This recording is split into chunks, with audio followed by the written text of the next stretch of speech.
Iran के बाद Israel ने अब यमन के ऊपर अपने हमलों का सिलसिला शुरू कर दिया, अपनी जारहियत का सिलसिला शुरू किया है और गुज़िश्ता 24 घंटों के दौरान मुसलसल हमले किए गए हैं यमन के ऊपर, जिसमें ख़ासतौर पर यमन के जो 3 अहम तरीन मुकामात अल हुदैदा का जो पोर्ट है उसको निशाना बनाया गया है, रासुल ईसा के पोर्ट को निशाना बनाया गया है और फिर कुतुब पावर प्लांट को निशाना बनाया गया है। ये बड़े पैमाने पर हमले थे क्योंकि यमन की जानिब से मुसलसल फ़लस्तीनियों के हक़ में इजराइल के ऊपर मिसाइल हमले किए जा रहे थे, जिसके जवाब में अब डोनाल्ड ट्रंप ने अमेरिका रवाना होने से पहले ये अपने अफवाज को ये अहकाम दिए थे कि वो यमन के ऊपर हमला करें और ये बड़े पैमाने पर हमले थे। लेकिन इन हमलों के साथ साथ एक दुनिया को एक हैरान कर देने वाली खबर भी सामने आई है।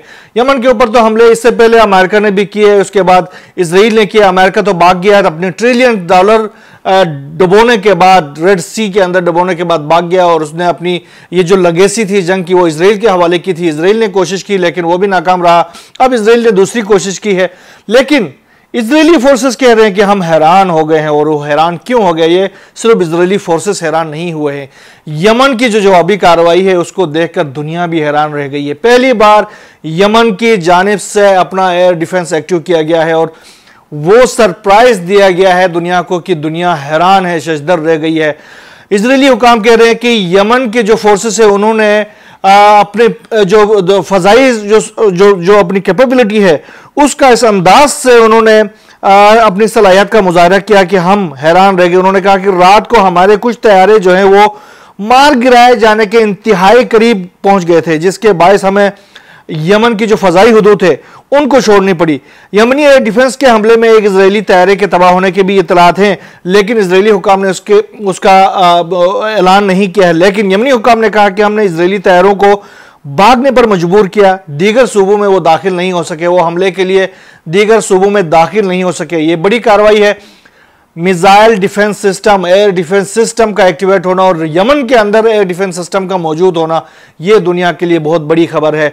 और उन्होंने अपनी इस कैपेबिलिटी का मुजाहरा भी करके इजराइल को, जो बड़े पैमाने पर उन्होंने ये दावा किया था कि हम अब यमन का जो मुस्तकबिल है वो तेहरान जैसा करने की कोशिश करेंगे, तो ये तेहरान में तो कुछ भी नहीं हुआ था। यमन को धमकी दे रहे थे, लेकिन यमन के अंदर से जो जवाबी कार्रवाई हुई है उसके बाद उनको भागने पर ही मजबूर होना पड़ा है और कोई इतना बड़ा नुकसान नहीं कर सके हैं वो इजराइल का। जनरल याह्या सरी उन्होंने कहा कि हम पूरी तरह से तैयार हैं और दुश्मन की हर जारहियत का मुकाबला करेंगे।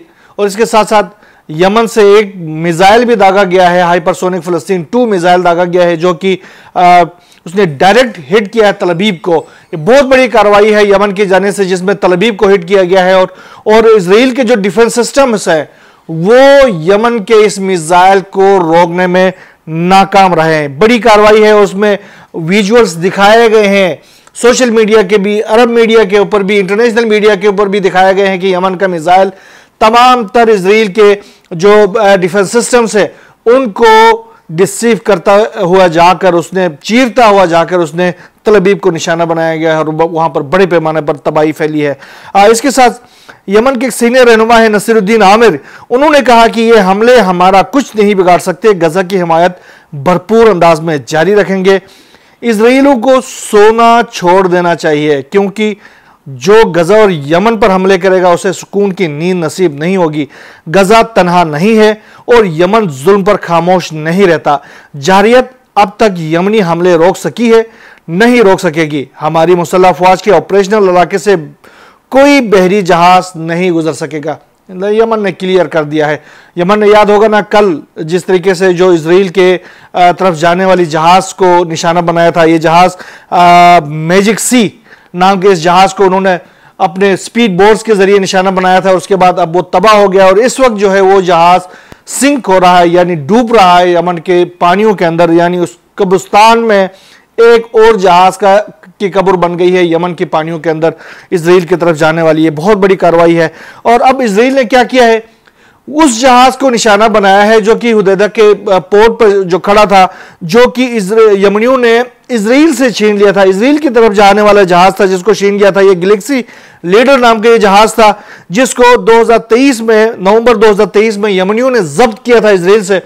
उस जहाज को एक बार फिर निशाना बनाया गया। इससे पहले भी एक दफा निशाना बनाया था इजराइल ने और अब दूसरी दफा अपने ही उस जहाज को निशाना बनाया गया जिसको यमनियों ने इजराइल से छीन कर अपने कब्जे में रखा हुआ था।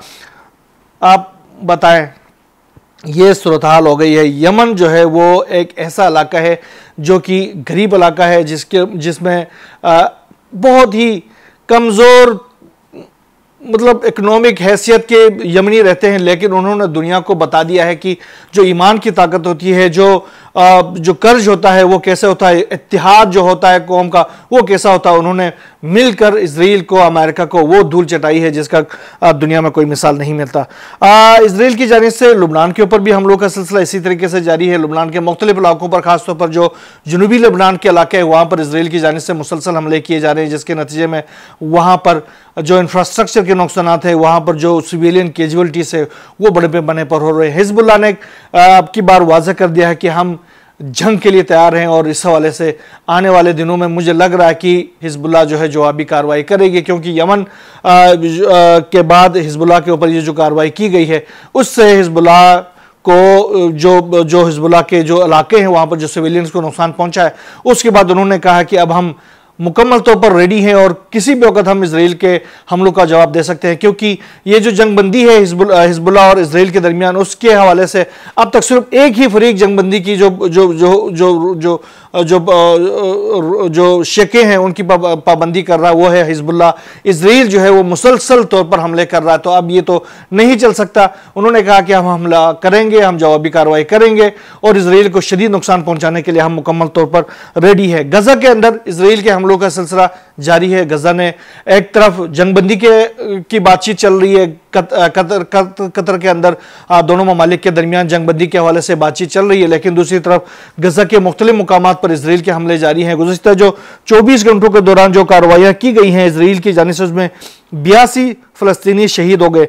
सिर्फ गजा शहर में 39 फ़लस्तीनी इजरायली हमलों का शिकार हो गए हैं। इसके साथ साथ इजरायली फौज ने 2 घंटे के दौरानिया के दौरान गजा के ऊपर 7 बड़े हमले किए गए। और ये जो गजा ह्यूमैनिटेरियन फाउंडेशन है उसके इमदादी मराकज़ के करीब भी 9 फ़लस्तीनियों को मजीद शहीद किया गया है। ये वो शहादतें हैं जो कि ये जो अमेरिकन कॉन्ट्रैक्टर्स वहाँ पर ह्यूमैनिटेरियन एड बांटने के नाम पर वहां पर कत्लेआम कर रहे हैं, उसमें ये 9 मजीद वहां पर शहीद हो गए हैं। ये जो कतर में मुज़ाकरात हो रहे हैं उसके हवाले से अब हमास के हुकाम ने कहा कि नेतन्याहू ने तो जाते हुए कहा था, वाशिंगटन जाते हुए उन्होंने कहा था कि मैंने अपनी जो हुकाम है उनको मुकम्मल इख्तियारात दिए हुए, मुकम्मल हिदायत दिए हुए वहाँ पर किस किस्म के मुज़ाकरात करने। कल मैंने अपने व्लॉग में कहा था कि उन्होंने जो हमास की जानिब से जो तरामीम पेश की गई थी उन तरामीम को एक्सेप्ट करने से इनकार कर दिया था। आज हमास की जानिब से ये इतलात आई है कि जो इजराइल की जानिब से वहाँ पर जो वफद आया है वो बिल्कुल ही बेख्तियार किस्म का वफद है, उसके पास कोई इख्तियारात नहीं है, उसके पास बातचीत और डिसीजंस लेने के इख्तियारात नहीं है। तो ऐसे वफद के साथ क्या मुज़ाकरात किए जाए। नेतन्याहू पहुँचे हैं वाशिंगटन और आज शाम जो है उनकी डोनाल्ड ट्रंप से मुलाकात है और अमेरिकी सदर ने कहा है कि इस हफ्ते जो है वो गजा में जंगबंदी हो सकती है। लेकिन इजरायली एक अहम ओहदेदार वलीद गुडबिन ने एक ट्वीट किया, उन्होंने कहा कि पीर यानी आज का दिन जो है वो अजीब और गरीब और दिलचस्प होगा। अब हम देखते हैं कि शाम तक इजराइल और नेतन्याहू और डोनाल्ड ट्रंप के दरमियान मुलाकात होने वाली है, इसमें क्या ये गुल खिलाने वाले हैं। तो हमला इन्होंने जब भी नेतन्याहू वाशिंगटन गया उसने किसी न किसी इलाके पर बड़ा हमला किया है।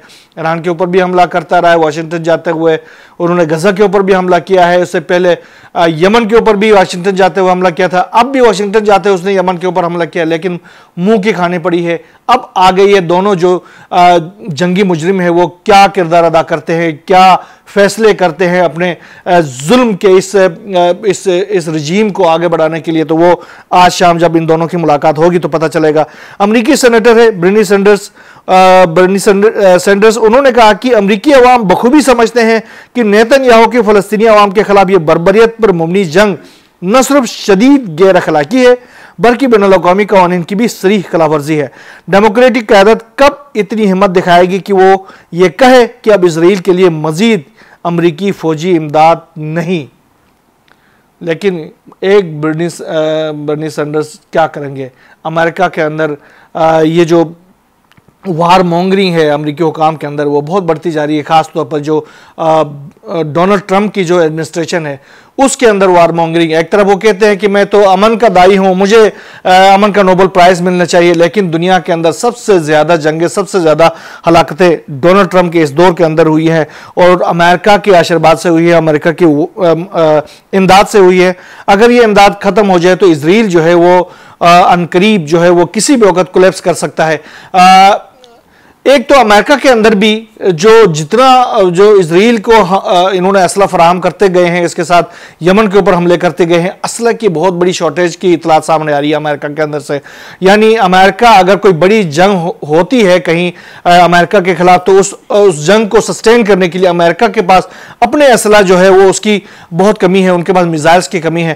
तो दूसरी तरफ वो इजराइल को मुसलसल ये जो हथियार है वो फराहम करते जा रहे हैं। आने वाले दिनों में देखते हैं इस हवाले से क्या नई डेवलपमेंट हो सकती है। तो इजराइल और ईरान की जो 12 रोजा जंग थी उसके अंदर जो स्पाइस, जो जासूसी ईरान के अंदर हुई, खासतौर पर अफगान शहरियों के हवाले से जो बदकिस्मती थी अफगानियों की भी, उसके नतीजे में ईरान से अफगानियों की जो डिपोर्ट करने का जो सिलसिला है वो बहुत तेजी से बढ़ गया है। गुज़िश्ता ये जो महीना है उसके दौरान तकरीबन 4,50,000 से ज्यादा अफगान शहरियों को मुल्क बदल किया गया है। ईरान के जो वजीर दाखिला उन्होंने कहा कि हम 11 लाख से ज्यादा अफगान शहरियों को मुल्क बदल करेंगे। अच्छा, ब्रिक्स के अंदर बड़ी डेवलपमेंट्स हुई है। ब्रिक्स के हवाले से मैं आखिरी एक खबर दे दूंगा आपको।